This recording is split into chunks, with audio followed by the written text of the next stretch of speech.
I can't fucking breathe, dude. This is what it's all about, dude. All right, let's. Whew. Okay.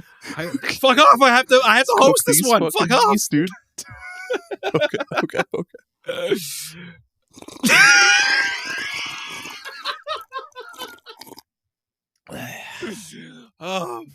Enough. Hey, I'm Gerry. Hey, I'm Aaron. And this is Retro Rehab.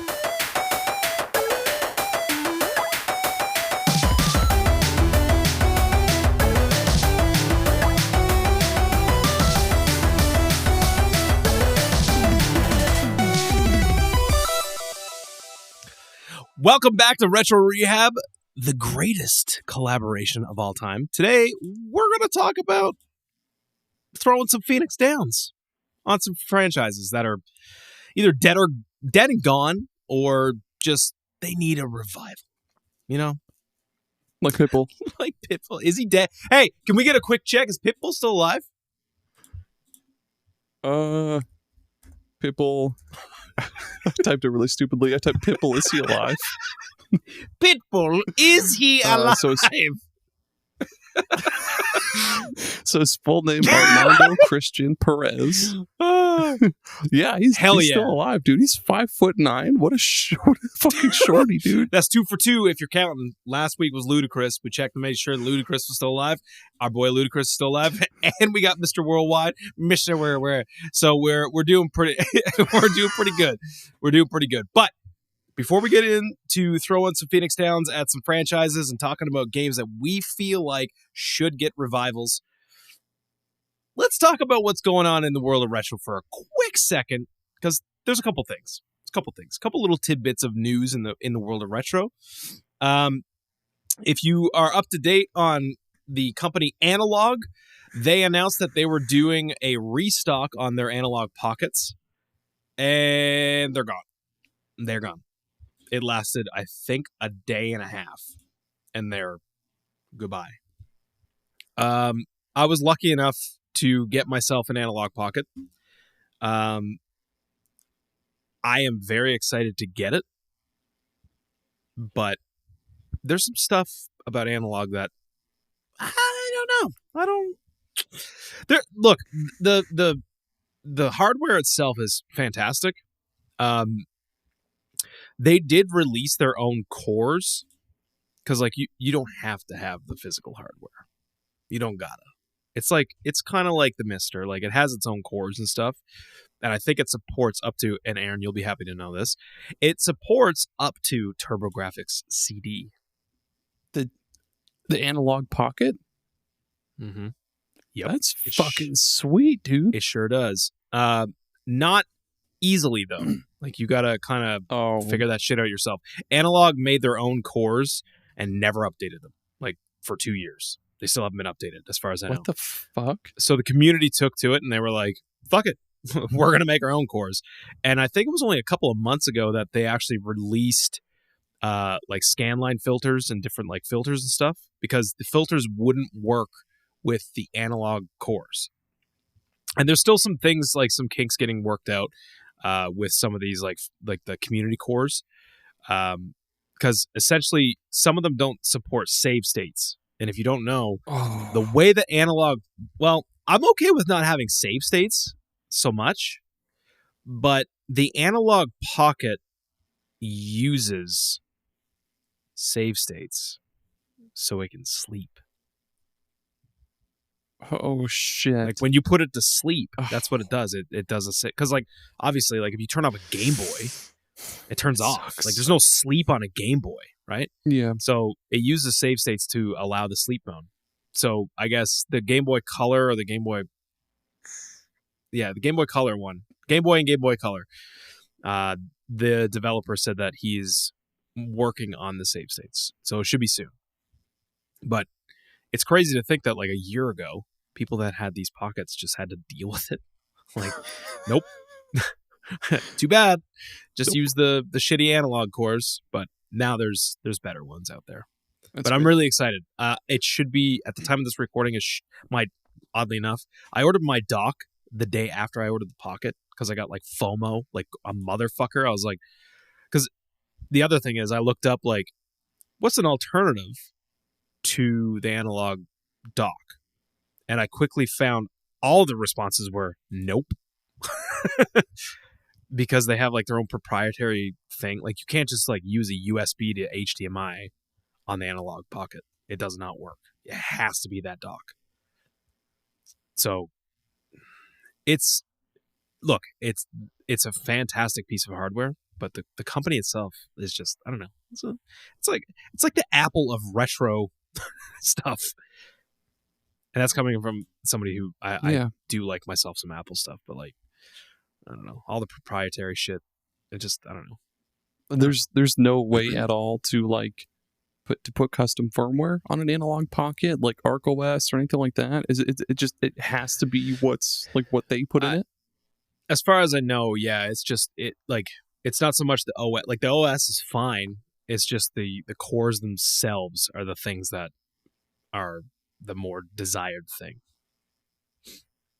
That's crazy. Yeah, I really wish I would have bought one of these when the transparent ones were on sale. Dude, yeah, or the glow in the dark one. Oh man, I remember sharing that. And they even went as far as to replicate the same like dye as the colored Game Boy Colors. Like all those colors that they did for a limited time for the Pockets, like they were color matched to the old school Game Boys. Like it was crazy. It's crazy what they did. Really fucking cool. Fantastic product. Like the hardware itself is just amazing. God, and it's not a replacement for the Mister, but like if you were to say like I don't really want to do a Mister yet or something, and you were more of like a handheld person, I would say like 100%. Like this is the way to go. Like because again, this is FPGA. As I mentioned before, FPGA is not emulating games; it's emulating consoles. Yeah, it's accuracy at its highest. Like it's still, I guess, it is a form of emulation, I guess, but like not really at the same time. I guess like at a higher level, because like instead of, I don't know how the fuck to explain it. Yeah. Well, actually, technically speaking, it's low level. High level emulation is like, I think I hope I'm not fucking that up. I think high level emulation is like less accurate, but low level is like much more accurate. So that's why like that makes sense. I know that the N64 core on RetroArch has some options to do like to use different plugins, and one of those plugins is the Parallel, and Parallel uses low level because it's LLE. So that's a thing. That's low level emulation. It's a thing, dude. But yeah, if the Analogue Pockets go back up and there's another resupply, I highly encourage Aaron, especially you, to get one. I want that fucking transparent. I want the green one, but I want to be less of a basic bitch and go. They were a limited time only, and I don't know if they're doing those again. You can find them on Marketplace though. There's like even up here in my city, like I've seen them, but you're gonna pay. You're gonna pay. I'm gonna look it up, dude. Oh, this is gonna hurt. You're gonna be upset. Oh, this is gonna hurt, bro. You're gonna be upset. I'm gonna guess $450, right? Actually, no, $350. But that's $350 US. Oh, yeah. To me, that's expensive. I paid. Oh no. I think the Pockets are only $221 US or $229 or something. Well, I'm pissed. Yeah, I mean you can get one. There's worse things you could spend your money on, like a Pitbull CD. Yeah, $1 Pepsi. Speaking of emulation, did you see that Apple opened its floodgates? Did you see this? I saw it. Like the first one they allowed was some NES emulator, which is when I see the article, I was like, "Get the fuck out of here! Are you serious? Apple is allowing emulators on the App Store now. After all these years, finally. Why are they suddenly doing it now? Just because of the demand?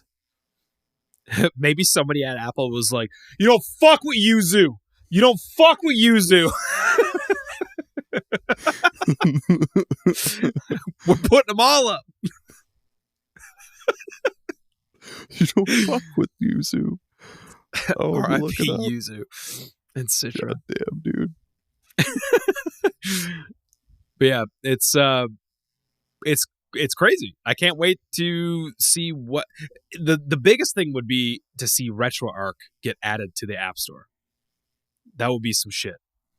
Yeah, because like as far as emulation goes, like about RetroArch is like the thing. I feel like there's emulators that are more accurate and other things like outside of RetroArch, but even a lot of those have been implemented as cores into RetroArch at this point. And yeah, if RetroArch gets added to the App Store, like that's a game changer. Give me one of those backbones, a bottle of lube, and 15 minutes with RetroArch, and we're fucking off, dude. Oh fuck yeah, dude. Oh fuck, bud. Yeah. Oh god, I can't top that. But yeah, I'm really surprised it took Apple this long to allow that shit on there. Because like, what's the worst that could fucking happen? I mean, I doubt it. I don't know. I don't know anything about Apple, man. But that's good. That's cool. Yep. Yeah. And then finally, to top up the news, I usually go digging through to see what new translations and stuff we have in the retro community, whether it's through romhacking.net. CD Romance is great because they upload like the game that's already like pre-patched and stuff. There was one that caught my eye that's been recently translated. It's a PS1 RPG called Linda Cubed Again. And it's a port of Linda Cubed for, I think, the PC Engine, which was technically the TurboGrafx. It was ported to PS1. It was then also ported to Sega Saturn, but the only English version that we have, as far as I know, is the PS1 translation that just came out. And it's like, I don't know if you're looking at these screenshots I added to the notes here. They look really fucking cool. It's like... It is interesting. So what people are... like, when I was digging into it to try to find out, like... Because here's the weird thing. When it comes to, like, finding little gems like this, I don't want to see any videos of it for some reason. I'd rather just see a screenshot. Kind of like... I guess it's kind of like hearkening back to, like, the good old days of seeing, like, something in a magazine and be like, oh, I can't wait to try this out. So, like, I'd rather not look at videos of stuff. I'd rather experience the game, like, just by a few screenshots. Like, because the screenshots that I grabbed and threw into this, I was instantly like, what the hell is this game? And people said that it's pretty much Phantasy Star meets Shin Megami Tensei. That's fucking tight. Yeah, and it takes place in Neo, Kenya. What the fuck? Yes. And There's like 3 scenarios, and like each one is like a different timeline. So like scenario A, B, C. But by the time you get to C, apparently, like they're making fun of scenario A and B and being like, that wasn't shit. That wasn't nothing. You wait till you see all this stuff. And like they're making like inside jokes about like what happened in this game and stuff. And like, yeah, it's just supposed to be like batshit crazy. And I feel like you and I, for people that really like weird games like Earthbound, I feel like we should both try this thing out. This looks really, really fucking rad. Yeah, there's that one screenshot where it looks like a man that resembles Hitler. He's like he's got Mecha Hitler. Yeah, Mecha Hitler. He's like, it reminds me of something from like the movie Akira. Akira. To put the Japanese twang on it. That's something you'd see in that, but like Hitler if he was Akira, I guess. And there's a whale. There's a big fucking whale island they're fighting. What the shit, dude? It looks crazy. And like, this is the thing about retro. And this is like all jokes aside, this is why I feel like we needed to do this podcast, because I cannot believe after all these years, there's still shit. Whoa. Sorry, keep going. Keep going. What did you see? Oh man, hang on. I'll I can send see it the to you. reflection in your glasses, kind of. Hold on, bro. I'll send it in the chat. No, you know what? You'll take this link too. Where's the chat? There's a bunch of screenshots on that bastard. Nice. But yeah, what I was gonna say was that even after like all these years of like playing retro shit and playing ROMs and emulators, I cannot believe that there's just like it feels like something every month that I'm like, I've never heard of this, never seen it before. Where's this been? And like stuff just pops up. Like it's fucking wild. Like I can't believe it sometimes. But yeah, Linda Cubed again. Go check it out. New translation out. And with that, I have. Oh, this looks really, really cool. Yep, do it. I'm gonna. So, topic of the day: game franchises that need revivals. Aaron, Yes, why sir. don't you kick us off with the first thing that you feel like you need to resurrect? First, I'm gonna download this game. If I can find a goddamn link for it. The first series I had down to bring back from the dead, Custom Robo, because motherfucker, there were 4 games in total. The America only saw 2 because Nintendo hates us. But so the series is. The name kind of describes it all. It's people fighting with robots that you can customize with like just a million different fucking parts. Like there's legs that affect your speed and like how you dodge and shit like that, how many jumps you get. There's different guns that affect like your fire pattern. Like you can get like a 3-way spread. You can get a dragon one that shoots little like dragon flame balls out. You can shoot like a sword that flies into the air, stays there for a little bit, and then just shoots down at an enemy. There's all sorts of different guns. There's bombs. There's what's called a pod where it shoots out like a little like a deployable explosive thing, I guess. There's just all sorts of different parts. And I think the last one we got was I think it was Custom Robo Arena on DS, because there was 2 for the there was Nintendo more than 60. one? Yeah, there was 4. There was Oh shit, 2, I didn't know that. 2 on N64 that only came out in Japan. But the first game does have a complete fan translation. The second one, I don't think. I think it's like partially done.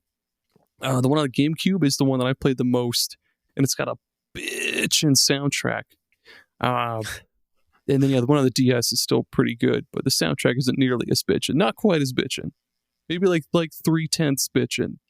But yeah, Custom So I guess Robo. like yeah, like what do you think would like what do you visualize like a modern Custom Robo like revive looking like?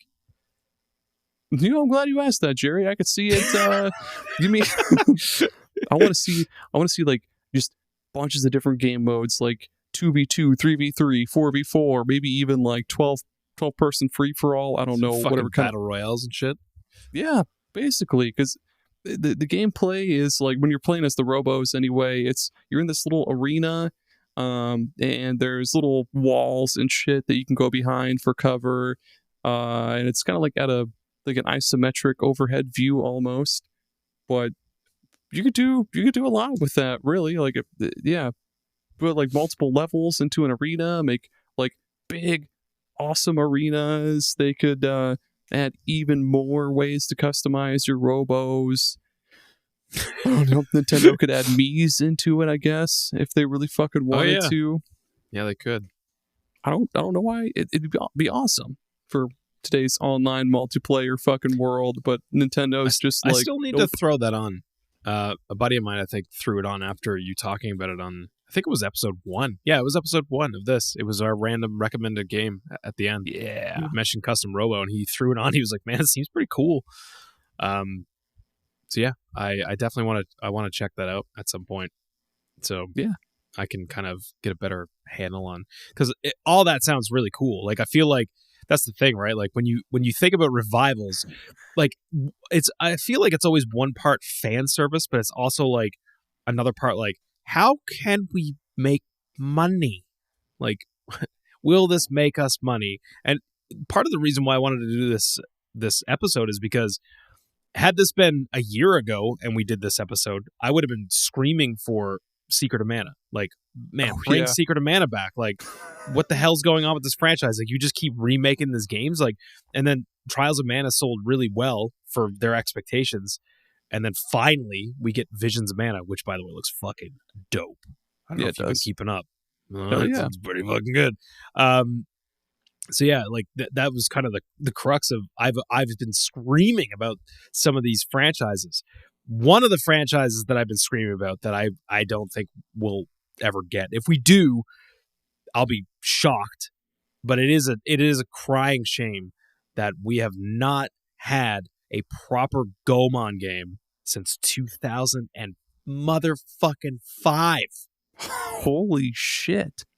2005. Yes. It was a DS game. Sorry. I mean, technically the last Goemon game was 2009, and it was a fucking pachinko. God damn it, dude. Fucking Konami. Let that say. I was just going to say, take one fucking guess who owns the rights to Goemon. The only company that could take any of their wildly popular franchises and be like, nah, we're just going to do pachinko. They probably make way more money off of pachinko than they do any fucking Goemon game. I mean, that's not to say Goemon doesn't sell a lot, but yeah. Yeah, I don't really know what the sales are like for Goemon, but I don't know, like reintroducing Goemon to the mainstream, like it would be amazing either way. I think because like even in the last like 10 years, there's been a massive resurgence of 2D platformers like Metroidvanias, and even like the HD retro stuff has been coming back. Like I feel like Shovel Knight started really pushing the envelope forward for like, hey, let's get like these really highly polished indie games that look like NES, SNES games. Like let's get these back into the mainstream because it doesn't have to have like these AAA graphics to make a big difference. I mean, it probably goes back further than that, even to like the Xbox Live Arcade stuff. Like I remember Castle Crashers being like one of the best games ever. I couldn't believe it, and it was like it looked like a Flash game. Or like Fez. Fez was like an SNES game, pretty much. Yeah. So yeah, I feel like bringing Goemon back now, like we did get like this. Well, I mean, we didn't get it, but Japan got it. It was announced in one of their directs, and people started picking up on it. They're like, hey, did anybody catch the Japanese direct? They showed this, and it's literally a spiritual successor to Goemon. Like, it looks like Mystical Ninja 64, but like newer. And it's not Goemon, but it may as well be. He has pretty sure he has a chain pipe and shit, or maybe he has like these two like sticks. He's got a fucking blunt. But yeah, it's basically like a spiritual successor to Goemon. I'd be curious to know what that game did in numbers in Japan, because I feel like maybe Goemon does. No, it for sure does way better, because we didn't get like, I don't know, like 2/3 of the games that were ever released for Goemon over here. But yeah, I would like to see like a 2D game, but even like a 3D action adventure game, like Mystical Ninja 64, but with like modern mechanics and like a large, but not too big, like fully explorable world in Edo.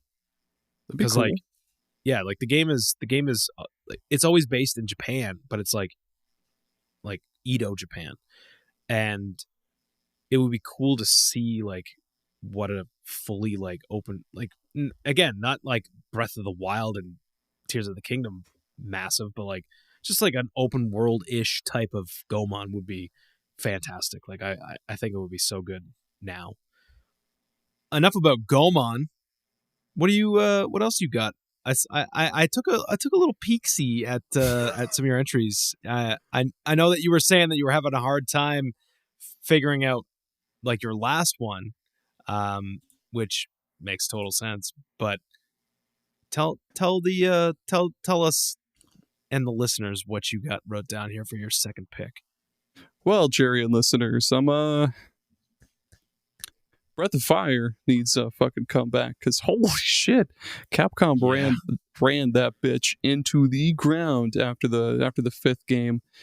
Well, because there was the first two for SNES, 3 and 4 were on the PS1. 5 was on the PS2, and that was very different. 5 was more of like a roguelike. And there was this weird like dragon infection counter thing to where like if you didn't get out of the dungeon quick enough, you'd fucking die. Was that Dragon Quarter? Yeah. Yep. Yeah. And then 6, there was 6 was a mobile game, and then there was like a bunch after that were just a bunch of fucking stinky fucking mobile games.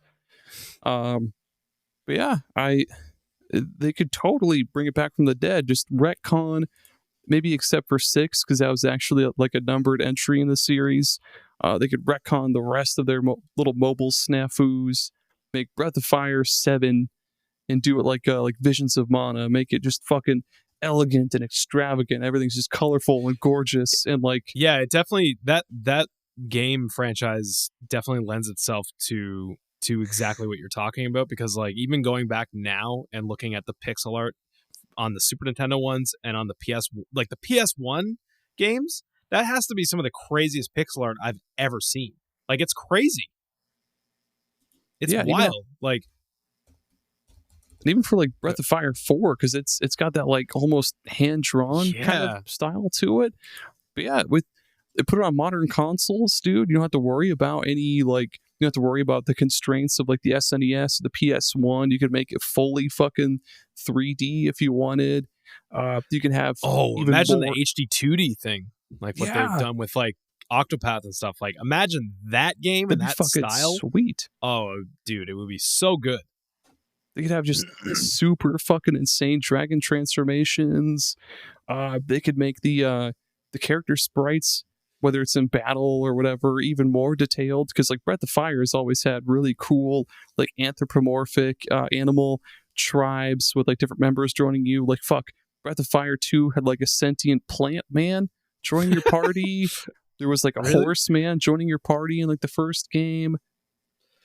I know with the first game, a lot of people, like, one of the biggest complaints was that the random encounters were like obscene, like just insane on like the maps and stuff.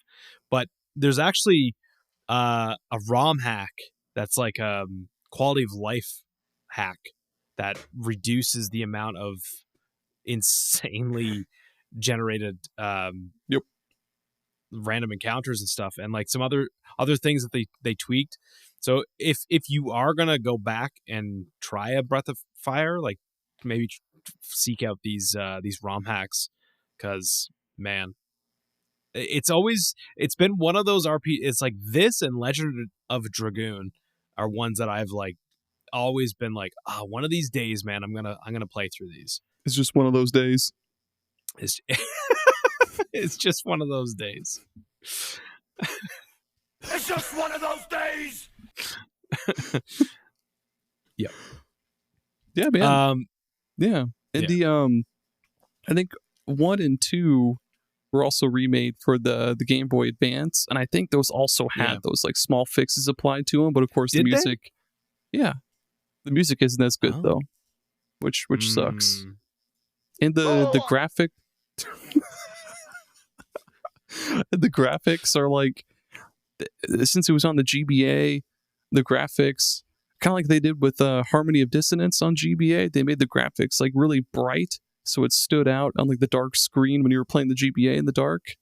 So the graphics kind of look washed out a little bit, but they have the random encounter fix, so they're kind of worth playing. But I mean, get the ROM hack.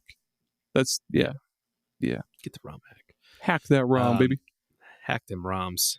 You know, a lot of my retro game playing started with ROMs. Like going back to Vim's Lair, man.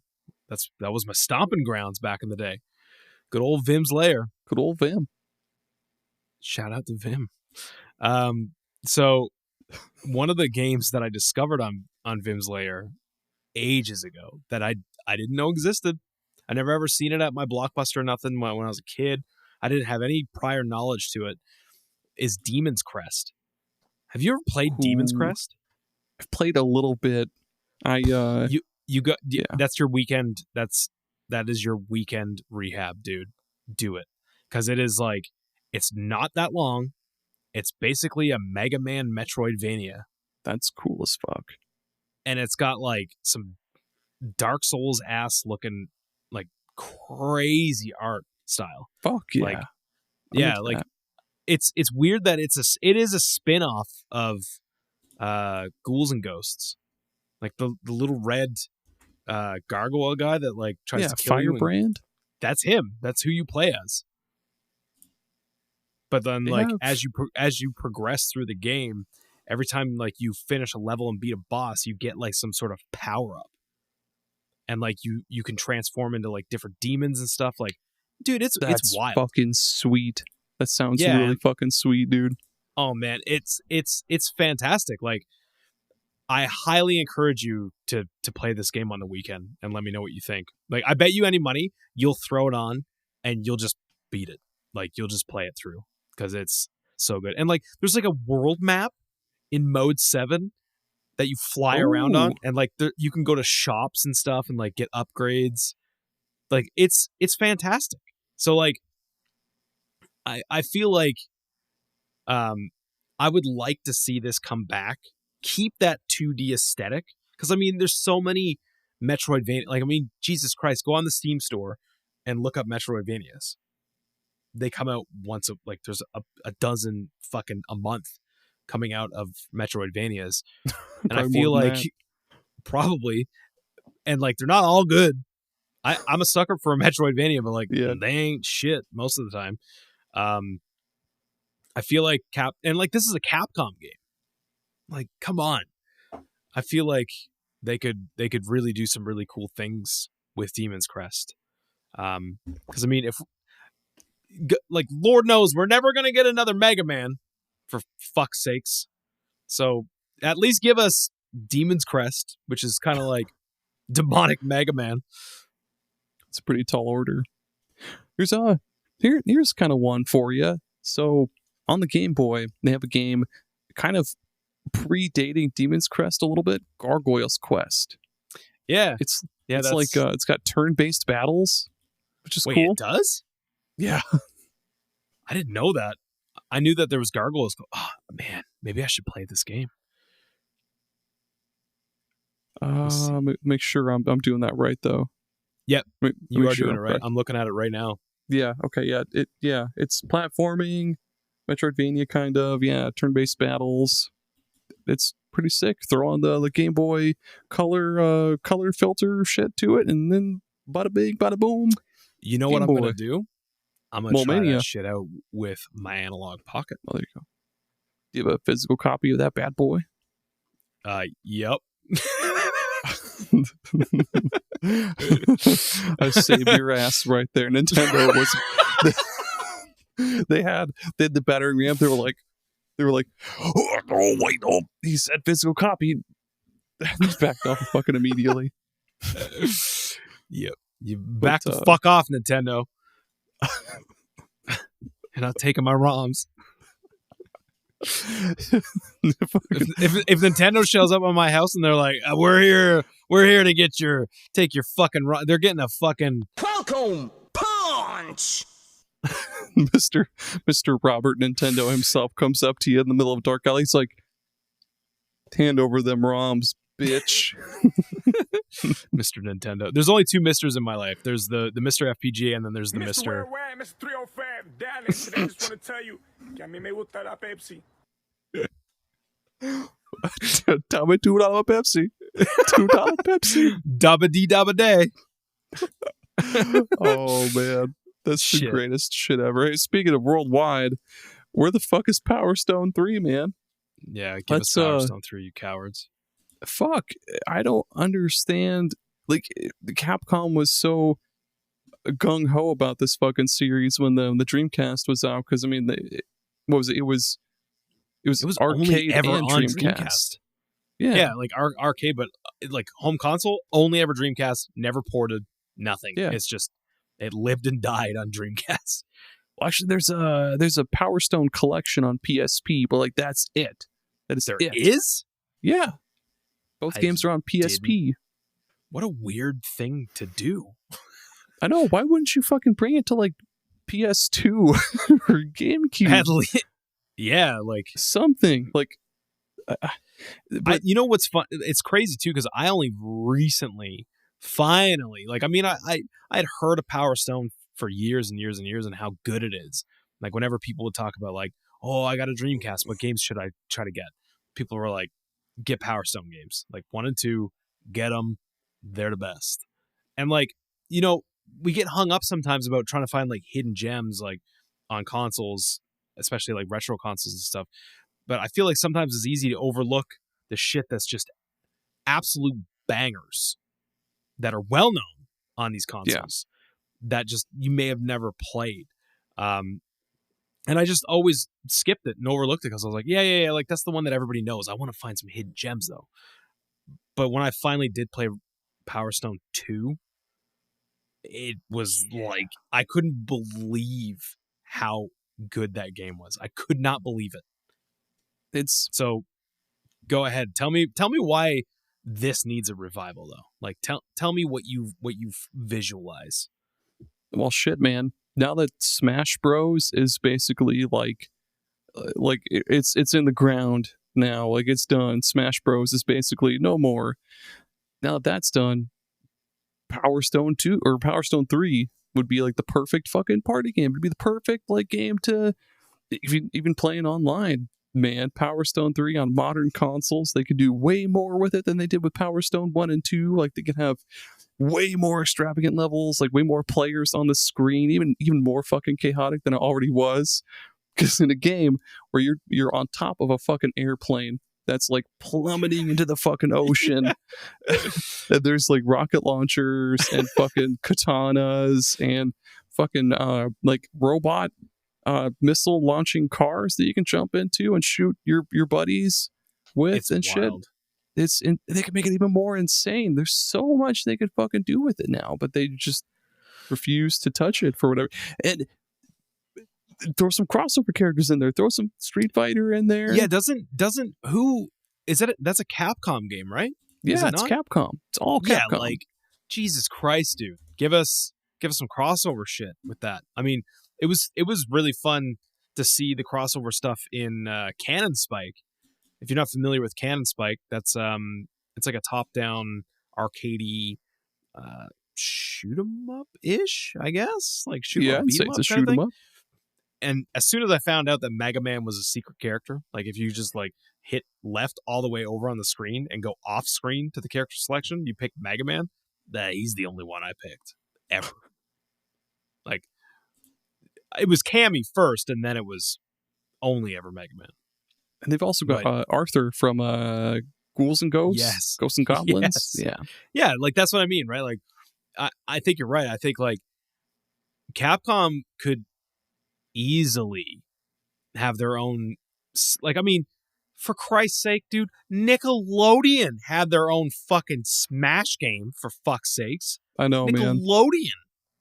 Capcom's got like, some really fucking recognizable characters under their belt, dude. Yeah, Mega Man. You got fucking anybody from Street Fighter. Yeah, Resident Evil, Ace Attorney, anything that's been in Marvel vs. Monster Capcom, Hunter. Just slap it in there.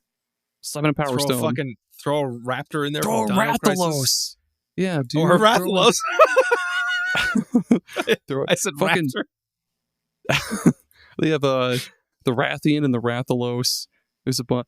Fuck. They have Devil May Cry also, dude. Throw some Devil May Cry motherfuckers in there. They've got a bunch they could do. I know. Dude, imagine a Power Stone level in like a Devil May Cry level or like a Monster Hunter level. Or if they really want to take advantage of like all that hardware, you start off in one level from one game and then it like explodes or some shit happens. I don't know. And then you're in a Mega Man level, and then you get to the end of the Mega Man level, and then it's just like you're in like a Sigma in the Monster Hunter background level. and shit, like attacking you. yeah, dude. You got the big bad guys from different Capcom games in the background, like Sigma from fucking Mega Man X. He's in the background. Gigantos from Resident Evil 4 just in the background fucking shit up, chasing you. You've got Miles Edgeworth from Ace Attorney. He's just like guilty. I don't know, dude. Yeah, but you're just getting smacked with guilty, like you're just getting fucking sued. Mr. Robot. Yeah, they can do so much with that goddamn shit. It's still like fucking hotcakes, man. Easy money. I know. Yeah. As soon as I seen that on your list, I was like, fuck, man. Yeah. Out of all the things on this list, I feel like that's the one that I could actually see getting a resurgence if they, you know what, Capcom, real quick, just want to talk to you one-on-one for a second. You can contact Aaron and I very easily. We're on all your socials and stuff. Just contact us, man. Like we'll help. We'll help. Like we know how to make you money. Okay. Like we'll make you more money than what's that Ace Attorney guy's name? What was his objection? Miles Edgeworth. We'll make you more money than Miles Edgeworth. I'll tell you that. Here we go. We'll represent you in court. It could be so fucking easy. Oh my god, I don't know why.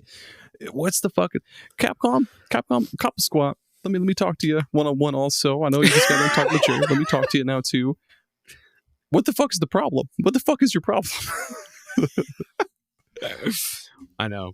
Like, you know what? I would just throw Power Stone 3. Just make it the third one. You don't need to like reimagine anything. Just give us what Power Stone 2 was, throw a 3 on the end, and then put all of your fucking franchises in the game. And I promise you, Capcom, listen to me. Are you listening? Capcom, honey, baby, sweetie. Honey, sweetie, baby, listen to me. Oh, baby, love. You money. Holy shit. You'll print money. You'll print it. I promise. But don't print money because that's illegal. That's like downloading ROMs. Yeah, you would. You wouldn't download a Goose Alfredo. You wouldn't download a half-drank can of Pepsi, $2 Pepsi. If they wanted to make, hey Capcom, if you want to make even more fucking money off of Power Stone 3, you could put in DLC with new guest characters from different fucking Capcom properties. Yeah, there you go. Exactly. Writes itself, dude. I don't even have to I don't even think about that. Could you imagine just at home one day scrolling through Twitter and all of a sudden it's like Capcom just announced that you can now play as Luke's forearms? Like Luke from what? Do you know Luke from Street Fighter 6? Well, they're talking about either Luke Skywalker or Luke from Professor Layton. I was really confused. No, man. That motherfucker's forearms could each be a playable character. They're massive. It's some wild shit. I like how you thought I was talking about an actual character. No, I'm talking about his forearms. His forearms. Just his forearms. His forearms. Not Goro. All four of his arms. The four of his arm. Oh my god. Yeah. Here's all the cool shit. All the cool shit they can have in Power Stone 3. Fucking Okami. Ace Attorney, yeah, Bionic Commando, Breath of Fire, Cyberbots, Demon's Darkstalkers, Crest. dude. Demon's Crest, yeah, Dead Rising, Devil May Cry, Dino Crisis. Yeah, that's what I said. Put a raptor in there. Fucking Final Fight, dude, Lost Planet. Yeah, Mega Man, Monster Hunter. Do you understand? Hunter. Capcom, listen to me, okay? Capcom, listen to me. Do you understand how much money people would throw at you if you had a raptor from Dino Crisis and a Rathalos fighting each other in the background of fucking Raccoon City? Do you understand that the internet would collapse in and of itself? It would be the most insane shit. And then it's in Power Stone, when you collect, I think it's like 5 of those like superpower gems, you do your like ultra move. With the raptor, if you collect all 5, it's just like a swarm. It's just like either a swarm of raptors or it transforms into like a giant raptor and just fucking eats you, and then game over. Or you know what? If we're gonna try to be current, you could throw in that what's that new game, that live service that they have out? Primal. Exoprimal. Yeah. Just have it rain raptors from Exoprimal. Yeah, dude. Oh my fucking god. The DayZ of dinos. Yep. But yeah, Capcom, seriously, like, smarten up, man. Yep. Woman, child, whatever you are, whatever thing I envision you being, gelatinous cube. I don't give a shit. Get a hold of my secretary. Yep. Do it. What you got, Gerry? All right, I got one more for you. Okay. So this is one that I've known about for years. I've played it off and on. It's only been recently that my buddy brought it to my attention and was like, "Dude, you have to try playing some FZero GX. It's insane." And I was like, "Yeah, I know FZero." He was like, "No. Like, this is something else." And I threw it on and I was like, holy shit, dude. FZero GX. It's fast. Fucks hard and loud. For a long time, dude. It does. It fucks like the kids are at the babysitters for the night. Shout out to all the dads.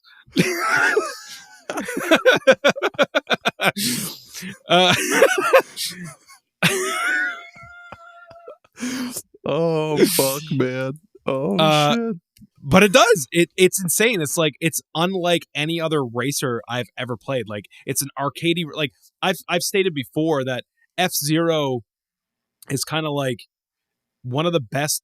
It is one of the best racing games I've ever played because it is so different. Like, I would say that it's way more intense than like Mario Kart. Mario Kart's fun and it's accessible because everybody knows Mario Kart. Yeah. You can't be like, "Hey, Aunt fucking Lucy, do you want to come over and play FZero GX?" She's gonna shit her pants. She's gonna die. You're gonna need to call 911 because she's not gonna understand how fast she's going. Yeah, dude, she's gonna have a fucking stroke. Yeah, man. Like, it's wild and like it's very intense. And I feel like the point that I'm getting at here is that FZero 99, I know, just kind of came out like, what was that, last year, the year before? The Switch Online thing that they did? Yeah, I think it was just like earlier, or like really late 2023. I'm pretty sure. Look, Nintendo, I appreciate. Nintendo, can I talk to Nintendo one-on-one for a second? Hey Nintendo, pull up a seat. There's little free Oreos underneath your chair. Let's chat. Let's powwow. I appreciate what you like, the effort. Like, you let us know that you didn't forget that FZero is a good game. I haven't forgotten that you forgot about Star Fox. That's gone by the wayside, and I don't even believe that Metroid Prime 4 is in development. I don't believe that, even though you keep saying it is. But it was nice to see that FZero 99 showed up and was like, "Hey, we still own this franchise and we can still do something with it." But to me, that wasn't the FZero game that deserves to come out for FZero fans. I'm not even a diehard FZero fan, but I feel like fans of the game, albeit liked 99, they would absolutely crumble if something like GX came out, like a proper FZero sequel, like GX came out. Hard agree. Now. Hard agree. Bring that shit back. Bring back the intensity, and like, just again, kind of like what we were saying with Power Stone. Bring in crazy maps that are like crossovers and stuff. Everybody likes a crossover now. And I'm not even opposed to it. Like, give me a crossover in an FZero game. Like, bring some wild shit in there. I would love to annihilate my opponents and go faster than light in fucking Kirby's Dreamland. Like, that would be crazy to see Kirby like riding past. Oh my god, put Kirby as an unlockable character on his little star. That'd be cool, dude. Right? You know what? Hey, Nintendo, while you're at it, revamp the ship customization shit too, because you could make your own ship in GX. So yeah, revamp it a little bit. Make some cooler shit, man. Like, let me put a fucking propeller on it, even though it won't do a goddamn thing. Let me put a fucking propeller on it, just for like, I mean, aesthetics sake. What if the propeller though, like when somebody's in front of you, they get hit? Because like that's the thing about FZero. It's all about like, kind of actively trying to damage everybody without like the use of like the Mario Kart power-ups. It's all about like, I'm gonna ram my shit into this car. Like, you just it's like a violent tendency. You get that rival thing showing you who your rival is, and you're like, that motherfucker, I'm gonna ram into him like I'm driving a fucking 97 Toyota Corolla. Like, you best believe. The most dispensable car known to man. You can't kill him. You can't kill a Toyota Corolla. Dude, I played a shit ton of F-Zero GX as a kid, and yeah, man, I fucking tell you what, that's those fucking the higher tier like It's Grand Prix hard, cups. man. Yeah, like I think the highest one I got to was like the Emerald Cup or something. And those tracks, like the higher you get, the more tracks the higher tier you get in the Grand Prix, like the higher tier cup you get to, the less walls and borders you see on tracks. I know. Dude. Yeah. It's like if you miss a turn, if you blink for like a second, and like a turn comes up, you're dead last place. Like, you're And fucked see, the I entire feel like race. more than ever, people really like a challenging game. You know, like, again, I don't try to come off as like this. I play Dark Souls. That's what I play. I play Dark Souls, so I know how to play video games. But like the Dark Souls thing kind of reinvigorated hard games. Like, bring back those hard games, like even shit like Celeste, like those 2D kind of Super things Meat that Boy. were just like, yeah, like bring back the difficulty in a racer. Like, and I understand like some of those like sim racers and stuff. Yes, they can be quite difficult, but for different reasons. The thing that I always think about is the fact that if I throw on any Mario Kart, I mean any Mario Kart right now, I could put it up to 150 cc's and whatever cup, I can almost guarantee you that I'm going to get first. You're on. And if not first, You're at on, least motherfucker. second. Like, I'm good at Mario Kart, but like, I threw on F-Zero GX, and in the first cup, I was like, what the hell is going on? Like, I am not doing good. I was like and like, there's so many people. I was like, what do you mean I'm in 20th place? Like, it was crazy. And I feel like translating the difficulty, the intensity, the speed. Dude, the speed. Can you imagine a fucking F-Zero on like whatever the next Switch console is? If they somehow manage to do like 120 FPS. frames. Could you imagine an F-Zero and 120 just going like I think blast my fucking off brain fucking would speeds? melt. Oh, dude, it would be so, oh my god. My brain would turn into soup, dude. That's I don't know, want it. man. Yeah, me too. I want it so bad. Oh, god damn. We should parsec some GX sometime. And Power Stone. We still got to do Power Stone. Yeah, we got to do Power Stone night. We got to do Power Stone night with some of the homies. But yeah, that's my list. That's your list. That's our 6 games that we feel like need to come back from the dead. Throw some Phoenix Downs on them. You know, pop a Ouija board out real quick. Well, contact Nintendo and Capcom. let me spit out a quick honorable mention to Golden Sun. Bring back Golden Sun. Oh shit! Yep, of course. Now you'll be upset and maybe a little excited to know that I've never played Golden Sun. It's on Switch. Or I mean, You know what else is put going to on be the on? Mister, honestly. The Mister. Analog Pocket. Mm-hmm. You're goddamn right. That's the perfect way to play it on the Analogue Pocket. I forgot to put a game on the random game recommendation thing, so draw it out for a little bit. Let me find one real fast. I'll find a good one. Power up this little bitch real quick. Oh, what is it that you have again? What is the thing? It's the Anbernic RG 353. Does that have an L2 and R2? Yeah. Yeah. Nice. I've actually heard that that's a very like competent little retro emulator thing. Yeah, that's running Botocera, right? Mine's running it just showed it. Mine's running Arc OS. Botocera, it's one of the other ones that you can put on it. The stock one, this model only ships with Linux. Okay. But you can put Botocera on it. Botocera is Linux, yeah. Yeah. Arc OS is decent too. That's like the RetroArch thing, right? Yeah, it's all RetroArch and shit. Yep. I like RetroArch. I have my recommendation. Good. All right. Well, why don't we cut to a commercial break before we get to our recommendations, before we start spitting out what we feel like is the most recommended games? Yes. Recomendated. All right. Well, let's take a quick commercial break, and we'll be back for our with more Chappelle Show.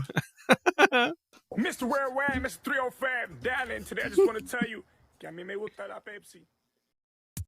So batteries, once you use up all the juice in them and they're done, that sucks. I mean, you could recycle them, throw them in the trash. But what if I were to tell you there's another use for those batteries other than sitting in a landfill or having to send them off to a recycle center? What if I were to tell you that you could eat them? You could eat them. You could feed your family. Say you use up like 4 AA batteries in like a remote control car, or in your fat fucking DirecTV remote. 4 AA batteries in a fucking remote, dude. That's obscene. That's disgusting. Or the 32 batteries that you have to use on a Game Gear. Yeah, fucking, oh my god.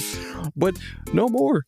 Well, I mean, not no more, because you do still use the batteries, but now they won't be taking up space in your trash or the landfill, because as soon as those batteries are done, you just put them on a plate, put them in the microwave, put them in. Please make sure that these are edible batteries only and not like regular batteries. But yeah, you don't want to throw a Duracell in the microwave. But yeah, Aaron, there's never been a better time to try out a battery, an edible battery, not the brand name ones. Don't do that, listeners. Do not do. You make sure at the end of this ad that you're going to edible batteries for me / Aaron is the king of edible batteries.org. Edible battery king, da da da. Yeah, the edible batteries. I mean, yeah, you could eat them raw like a hot dog if you wanted, but like raw hot dogs are just like, why eat a raw hot dog when you could boil it, you could microwave it, you could deep fry it if you fucking want to, throw it on the grill. You could take a handful of edible batteries, throw them in a bun, go grab all those pennies that are no longer used in our economy, melt them down into some delicious copper, and just drizzle that shit over it. There you go. You got a copper battery dog. Yeah, dude, grind them up real good. Grind up those batteries real good. Oh, yeah. Boom. Battery chili. Boom. I mean, where was this in the 90s when you're sitting on a flight from fucking Ohio to, dude, I don't know geography. Ohio to Florida. Nebraska. Mr. Worldwide 305. Mr. 305. You know, you're sitting there with your game. You're sitting there with your Game Gear, and it's like, oh shit, these batteries are about to die, but they're gonna feed my whole fucking family. And you turn around and you just start giving them out piecemeal to all the McAllisters, and then you realize that you forgot Kevin at home. You eat the battery number 9, and you're like, Kevin. Dude, could you imagine some kid on a flight? Just imagine a kid with a Game Gear on a flight. First of all, we had a kid with a Game Gear on a flight. His Game Gear dies. He's like, oh, gee, Ma, I forgot to pack the extra AA. And then he just opens up the back, takes out a battery, and just. And then he realizes that it's not an edible battery, and then he dies. Because that's what'll happen if you don't eat edible batteries. You'll die.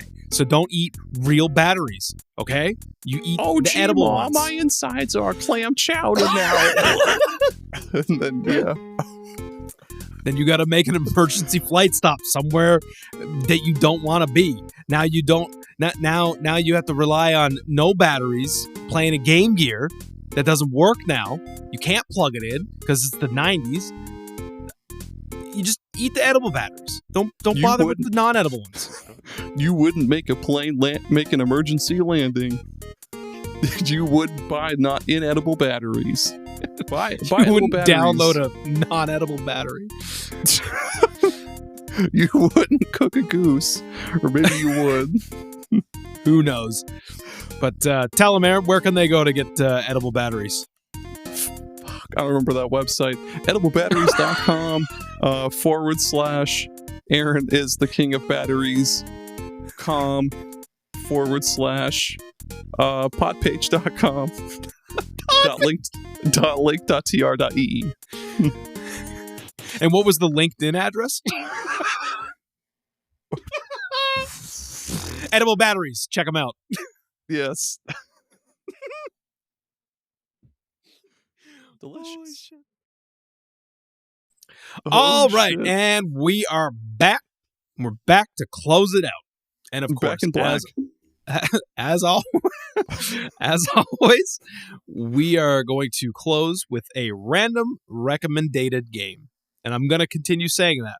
Not because I know my mistake, but now I'm going to play on it. Because I tend to fuck up words pretty often. So me too, man. It's okay. Random recommended games. I'll take it away first, I guess. My friend who I talk about quite a bit on this show and on Super Ghost, friend of the podcast, Dallo.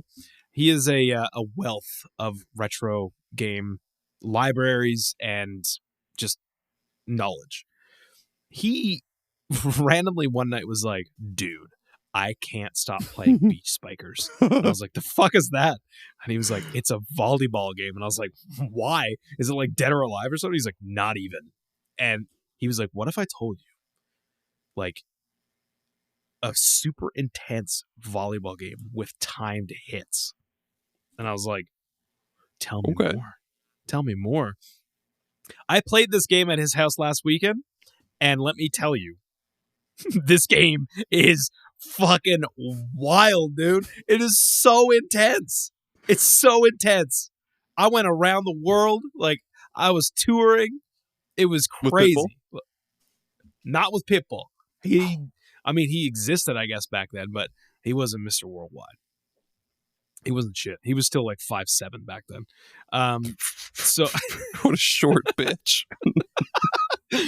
But yeah, no, Beach Spikers, it is a volleyball game, but it's by Sega.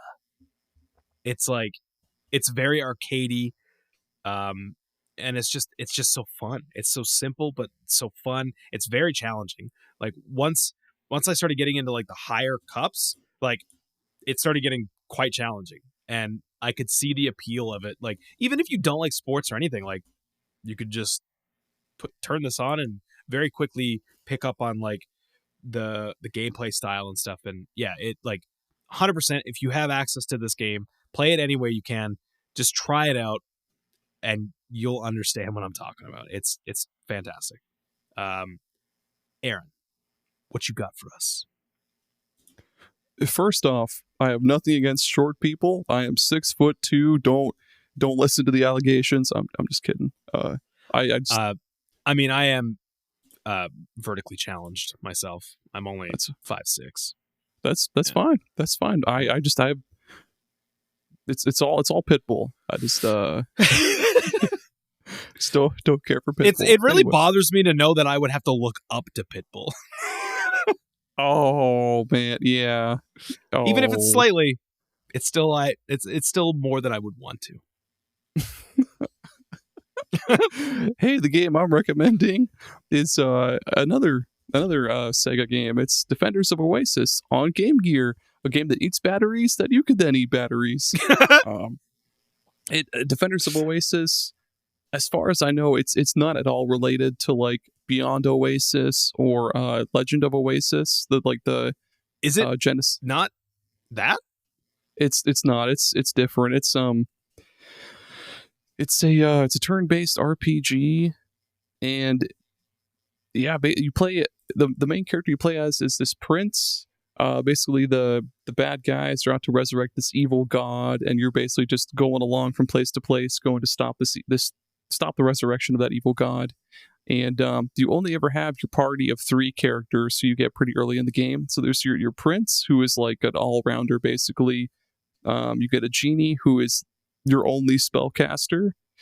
And then the other person is like Salim. He's like this blade dancer guy, so he's like really quick, and he can land like multiple hits in one attack, and he's really agile and stuff like that. But yeah, I first discovered this game, oddly enough, on the 3DS Virtual Console, because they had a shit ton of awesome Game Gear games on there. Yeah. And yeah, it's pretty cool. There's the enemies. And you said it's a turn-based RPG? Yeah, dude. Yep. I'm a sucker for a turn-based RPG, so I might have to check that out. The visuals are pretty fucking cool for your for the Game Gear. Holy shit! Actually, I think there is a 4th playable character. What the? I must not have gotten them then. One sec. Let me look this up real fast. Here we go. Hardcore Gaming 101. Nope.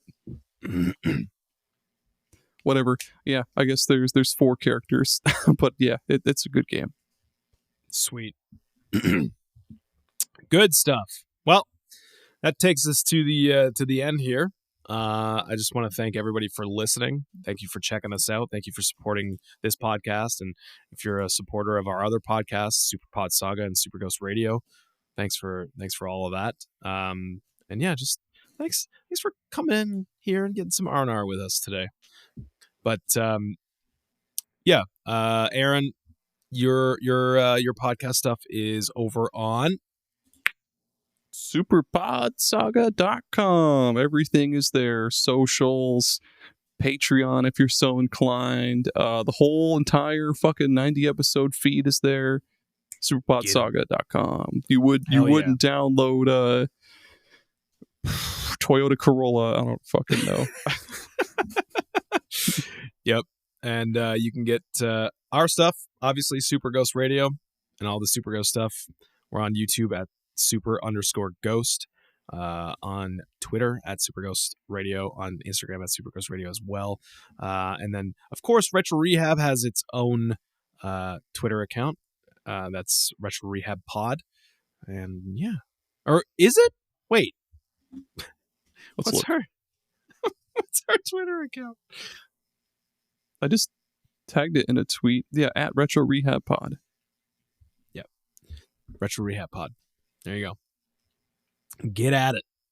And yeah, in the meantime, Aaron is going to represent Wario in a court of law to get him a plea deal for indecent exposure.